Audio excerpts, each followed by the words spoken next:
En este video te vamos a traer un curso gratuito respecto a la devolución que nos debe dar AFIP por la compra de dólares, también las nuevas modificaciones con las retenciones e impuesto país y sobre todo también impuestos en el arbitraje, los CDRs y otras inversiones. Para este curso decidimos llamar un especialista que es Nico Fernández Miranda, quien vino a nuestra oficina y nos va a dictar el curso de una manera gratuita. Bueno, no va a ser del todo gratis porque nosotros te vamos a pedir algo a cambio, que es un simple like y una suscripción a nuestro canal, dado que no te cuesta nada y así nos estás ayudando un montón. Una vez que abonaste, podés ver el curso. Soy Nico Fernández Miranda y si bien por ahí algunos me conocen en Instagram por hablar de temas relacionados a la neurociencia y a la educación, también soy contador y justamente como los contadores tenemos que estudiar tanto, es que empecé a estudiar neurociencia. Otro tema.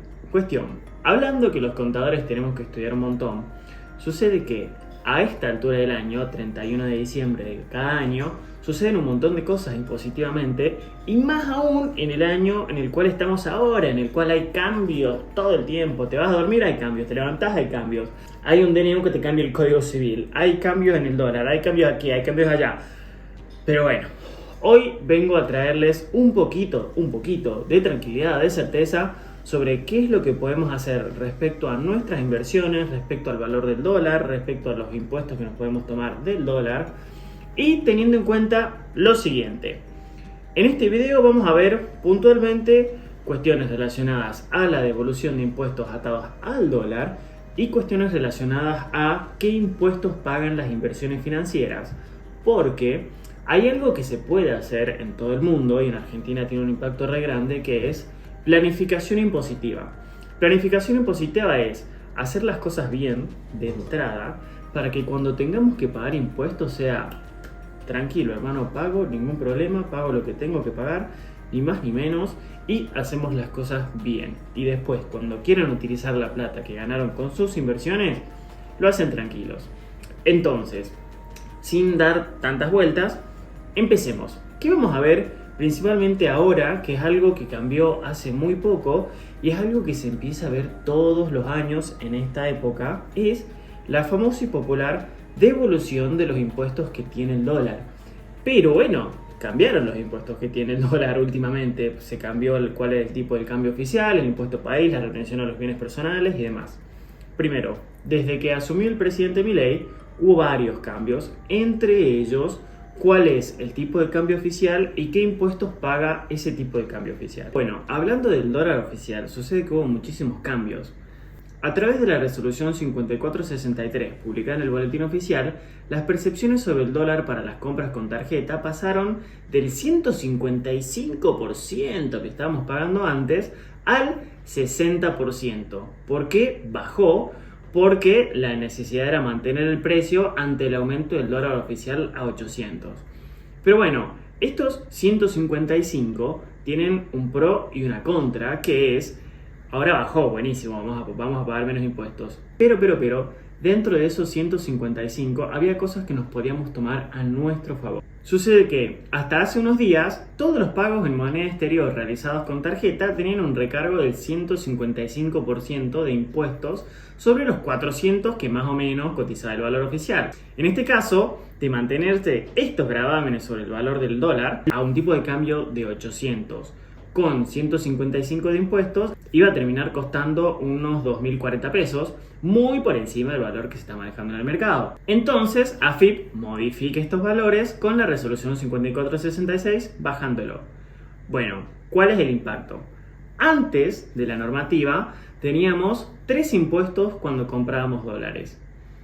La percepción del impuesto país, y acá, ojo al piojo, la percepción del impuesto país es un impuesto, no es una retención, y hay una diferencia gigante, porque el impuesto, de ahí viene el nombre que te lo imponen, lo pagás y no vimos en Disney, no lo recuperás. En cambio, las retenciones son un pago a cuenta de, quiere decir que si después se dan alguna que otra condición, te lo pueden devolver o te lo puedes tomar a tu favor. Igual terminás ganando, por eso hay una gran diferencia. Ahora les voy a mostrar un cuadrito en donde tenemos antes y después. Antes, como les decía, teníamos el impuesto país del 30%, retención de ganancias bienes personales, 100%, imagínate eso, Y percepción de también bienes personales, 25%. Lo cual, sumando eso, llegamos al 155%. Ahora tenemos 30% de impuesto país, que de vuelta no lo recuperamos, lo pagamos y chau. Y tenemos percepción de ganancias y bienes personales del 30%. ¿Qué es lo importante de esto? Que ese 30% lo podemos recuperar. Ahora, ¿cuáles son las condiciones para recuperarlo o no? Y recordad que al final del video te voy a mostrar cómo hacer para saber cuánto te cobraron de este impuesto. Primero, ¿quiénes pueden solicitar la devolución de una percepción y cuándo pueden hacerlo? Una vez finalizado el año calendario en el que se produjo esta percepción o retención, la pueden solicitar ¿quiénes? Punto 1. No se encuentren inscriptos en el impuesto de las ganancias ni les corresponda realizar dicha inscripción. ¿Por qué? Si vos estás inscripto en el impuesto de las ganancias, estás medio en el horno, porque vas a tener que liquidar impuesto de las ganancias y ahí te lo vas a tener que tomar a favor. Y no vimos en Disney. Al mismo tiempo que con el impuesto de las ganancias, no tenés que estar inscripto en el impuesto de los bienes personales, y acá viene una parte súper importante. Ni les corresponda realizar dicha inscripción, y ya te voy a decir por qué esta frase es súper importante. Tampoco les corresponde a quienes trabajen en relación de dependencia y no sean pasibles de sufrir retenciones al impuesto de las ganancias. Es decir, que si no estás inscripto en esos impuestos, en principio todo bien. Pero, ¿en qué se fija FIP una vez que cumpliste esto para ver si efectivamente te lo da o no? Porque en principio hasta ahora, por ejemplo, si no estás inscripto en ganancias y bienes personales, de 10. Pero el cuentito no se termina ahí. Como te decía, hay momentos en los cuales, aunque cumplas con las características que dice la ley que tenés que tener para tener la devolución del impuesto, AFIP no te lo va a devolver. Inclusive la misma página te lo explica re bien y te dice: la solicitud de devolución resultará improcedente, es decir, que no te la van a devolver, cuando el solicitante tenga inscripción activa en el impuesto a la ganancia, bueno, obvio, el solicitante haya sufrido en el periodo de la percepción retenciones del impuesto a la ganancia por su trabajo en relación de dependencia. Obviamente, si tenías, como ya dijimos antes, si tenías un trabajo en relación de dependencia, no te lo van a devolver. Y yo te dije recién, cuando no estés inscrito en el impuesto a los bienes personales, pero tampoco tengas que inscribirte. Y esto es súper importante. ¿Y por qué? La misma FIP te explica que la devolución que vos hayas pedido va a ser derivada a un área de fiscalización. Ojo con la palabra fiscalización, te van a fiscalizar, te van a controlar, para que evalúe y decida si sí te va a devolver o no te va a devolver, si el solicitante, que siempre es una persona humana, sea titular de bienes registrables en una cantidad que genere presunción de obligación de inscribirse en el impuesto a los bienes personales. ¿Qué quiere decir esto en criollo? Vos, por ejemplo, te tienen que devolver 100.000 pesos. Y vos decís: che, papi, no estoy inscrito en el impuesto a los bienes personales, todo bien. Pero vos sabés que soy dueño de un BMW, de una máquina agrícola, de un avión, de un montón de cosas. Y AFIP va a decir: che, papi, dale, vos sí te tenés que inscribir en el impuesto a los bienes personales, así que nos vimos en Disney. Y esto me pasa un montón y tiene un montón de relación con lo que comunica Santi en su canal. Y una de las causales por la cual la AFIP no te va a devolver el dinero es si no registraste ingresos durante el año calendario o los ingresos que registraste no son consistentes con los gastos que tenés. ¿Qué pasa? Cuando hay mucha gente que hace arbitraje y lamentablemente, no lo recomendamos con Santi, hace arbitraje y tiene fondos en negro, es decir, que tiene fondos que deben ser declarados. ¿Qué pasa? Ponele que vos tenés fondos en negro, pero igual consumís Netflix, viajes al exterior, etc. Y tenés un monto interesante para que te devuelvan. Si después le pedís a la FIP que te devuelva, la FIP va a decir: che, papi, pero vos no tenés nada declarado y te tengo que devolver un montón de plata. ¿Cómo es esto? Hay algo que no me cierra. Y ahí se puede venir una fiscalización. Por eso es súper importante que entendamos este tema y que entendamos que tenemos que estar dentro de la ley, porque realmente si no, no tiene sentido. Y acá les digo algo que se los dije 7 millones de veces ya con el canal de Santi, que es: inscríbanse en el impuesto cedular, paguen el impuesto cedular por el arbitraje, que termina siendo el valores reales re poquitito, porque acordate que en el impuesto sobre los bienes personales vos lo liquidás al 31 de diciembre de 2023, en unas cuantas semanitas, en 10 días, pero lo pagás en mayo-junio del 2024 con plata ultra, hiper, mega devaluada. Ya sabemos que va a haber una inflación galopante de acá a junio, así que inscribite, liquidalo, estás a tiempo, no te preocupes y olvídate. Así que bueno, hasta ahí vimos ¿Cuándo la AFIP te devuelve algo? ¿Cuándo no? Dijimos que sí te devuelve las retenciones sobre impuesto a las ganancias o bienes personales y que no te devuelve el impuesto país. Pero siempre el 31 de diciembre pasa algo con las inversiones. ¿Por qué? En Argentina tenemos, entre tantos impuestos, impuesto a las ganancias, que grava según si vos ganaste plata haciendo algo, que eso es un impuesto directamente progresivo, es decir, que grava la capacidad contributiva del contribuyente. Pero también tenemos el impuesto al patrimonio, es decir, impuesto a los bienes personales, porque no sería el patrimonio. ¿Qué pasa? En general en el mundo se paga un impuesto al patrimonio neto, es decir, si yo me compré una casa para irme de vacaciones por 100 millones de pesos, pero me endeudé por 90, pago sobre esos 10. En Argentina pago sobre los 100, y si te endeudaste, lo lamento, vos pagás sobre los 100. Por eso es muy importante tener una estructura prolija para saber qué impuestos tenés que pagar y qué no, porque hay estrategias fiscales con las cuales vos podés armar una planificación fiscal para estar dentro de la ley y pagar menos.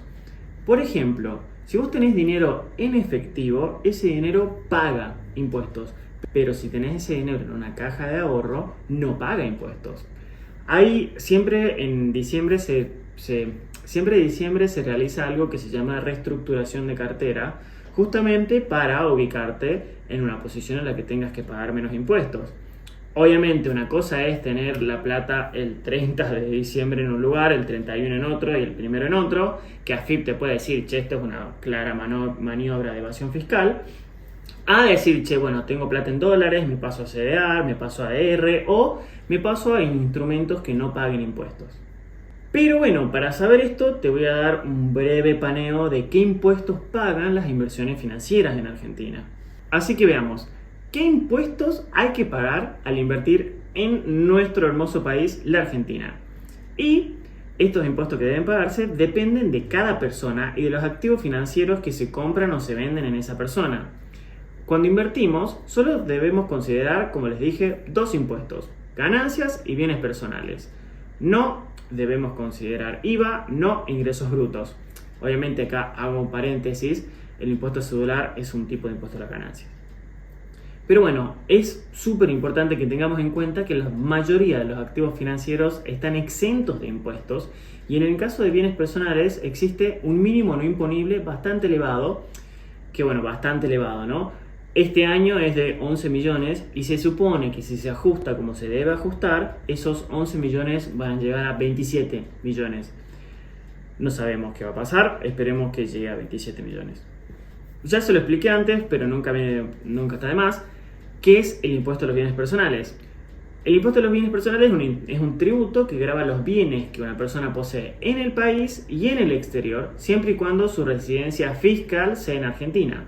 Tenemos que tomar el monto al 31 de diciembre de cada año y la presentación es casi 6 meses después. Este es un impuesto estático, es decir, que te saca una fotito de lo que tenías al 31 de diciembre de cada año, en lugar de un impuesto dinámico, que es el impuesto a las ganancias, que grava todo lo que sucedió en un año. Actualmente, al igual que el impuesto a las ganancias, se paga a partir de este mínimo no imponible y solo se paga por el excedente aplicando distintas alícuotas que pueden variar entre el 0,5 y el 1,75, pero dependiendo también de dónde está ese bien. ¿Y por qué dónde está? Es súper importante porque ¿dónde tenés las criptomonedas? ¿Afuera o acá? ¿Es lo mismo si la tengo en un exchange que tiene base en Argentina o no? Son todos temas que están medio grises, pero que bueno, a lo largo de varios videos con Santi lo vamos a ir tratando. Así que síganlo. Ahora, ¿cuáles son los activos financieros que están alcanzados por bienes personales? Es decir, que sí lo pagan. Tenemos, obviamente, el dinero en efectivo o en el colchón, aunque no creo que nadie tenga dinero en el colchón, bonos corporativos, CDRs, acciones extranjeras, fondos comunes de inversión cuya tenencia de acciones supera el 75% del total de su patrimonio, o también fondos comunes de inversión que superan el 75% de tenencia de bonos tipo SER, Dollar Linked y fondos comunes de inversión de Money Market. También, obviamente, las criptomonedas, dinero en cuentas corrientes o en plataformas de inversión, inclusive si no están invertidos, y depósitos en el exterior. Y acá se viene lo copado. ¿Cuáles son los bienes que están exentos del impuesto a los bienes personales? tenemos dinero en plazo fijo, tradicional y UVA, dinero depositado en cajas de ahorro, tanto como en pesos como en dólares, bonos y letras, ojo al piojo, bonos y letras del Estado argentino y acciones argentinas. Ahora, ¿por qué es importante entender esto? Porque Santi les va a explicar muy bien en qué invertir y en qué no. Yo solo voy a poner un ejemplo hipotético. Supongamos que estoy invirtiendo en acciones de YPF.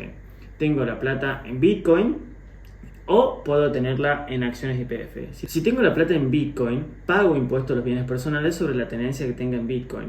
Pero si tengo esa misma plata, en lugar de tenerla en Bitcoin, la tengo en acciones de YPF, ya no pago impuestos a los bienes personales. Obviamente, de vuelta, no podemos hacer esto tipo 30-31 primero, pero sí lo podemos encarar como una política de diversificar la cartera. Decir, bueno, voy a poner una parte en acciones de YPF, que encima está teniendo un montón de movimiento, bueno, eso se lo explica Santi, y de esta manera pago menos impuestos. Y con esto voy cerrando un toque, pero acuérdate que al final te voy a dejar un tip. ¿Por qué es súper importante tener en cuenta pagar bien impuestos a los bienes personales? Porque en Argentina sucede algo que es lo siguiente. Cuando pagamos bienes personales, pagamos en realidad 2 veces. ¿Por qué? Vos presentás la declaración jurada en junio. Cuando presentás la declaración jurada, ponele 100.000, se te generan anticipos a los bienes personales. Es decir, que de los 100.000 vas a tener que pagar 5 cuotitas de 20.000 pesos a lo largo del año que sigue después de la presentación de la declaración jurada. ¿Por qué? Porque AFIP te dice, che, si me pagaste 100.000, yo estimo que el año que viene me vas a pagar 150, entonces anda pagándome 100 de a poquito para que no sea tan pesado. Entonces, si vos le calculaste mal los 100, o podrías haber bajado esos 100, los anticipos van a ser mucho más saludables, te van a doler menos, y eso va a ser producto de tener una buena planificación impositiva. Ahora, ¿cómo vamos a saber si AFIP nos tiene que devolver fondos correspondientes a la compra de dólares? Vamos a entrar a la página de AFIP, nos vamos a ir a Mis retenciones, vamos a seleccionar el impuesto que corresponde, que se lo dejo acá en pantalla, y vamos a ver durante el 1 de enero del 2023 al 31 de diciembre del 2023 todo el dinero que nos tiene que devolver la AFIP. Después, díganos ustedes si quieren que le dejemos con Santi un tutorial sobre cómo pedir la devolución de dólares paso a paso, haciendo un repaso de cuándo sí te van a devolver y cuándo no te van a devolver. Espero que les haya servido, espero haber sido claro. Gracias a Santi por darme, como siempre, este espacio. Y obviamente no lo digo porque sea un gran amigo, sino porque realmente es así. Santi es la persona que más sabe de finanzas en el país, o al menos está en el top 10. Sabe un montón, síganlo. Y es uno de los, esto es loco porque bueno, estoy hablando de su canal, pero es uno de los pocos profesionales que hablan de criptomonedas. En general, en el mundo todavía profesional no se toca tanto ese tema. Santi fue un pionero en eso, es un montonazo. Y nada mejor que aprender de una persona tan formada como él. Así que este es su canal, síganlo, denle me gusta, activen la campanita, síganlo en Instagram, mándenle un abrazo, súmense a su canal de Telegram. Y les aseguro que en este año que se viene, que va a ser un año muy especial para todos, ese conocimiento nos va a venir muy bien. Bueno, gente, la verdad que creo que este curso entrega muchísimo valor. Es información que no se encuentra en todo YouTube. Y también Nico se tomó el tiempo, la cual es una persona que lo que menos le sobra tiempo, para brindarnos esta explicación muy detallada. Obviamente falta rellenar, o mejor dicho, complementar el curso, pero sí va a ser demasiado largo. Podemos ver que dura alrededor de 20 minutos. Y es por eso que si ustedes están de acuerdo, podemos hacer una segunda parte más onda tutorial. Así que bueno, este es nuestro regalo de Navidad para ustedes. Espero que les guste. Y estamos planeando un videazo que va a salir el día jueves. Así que bueno, gente hermosa, nos vemos en la próxima.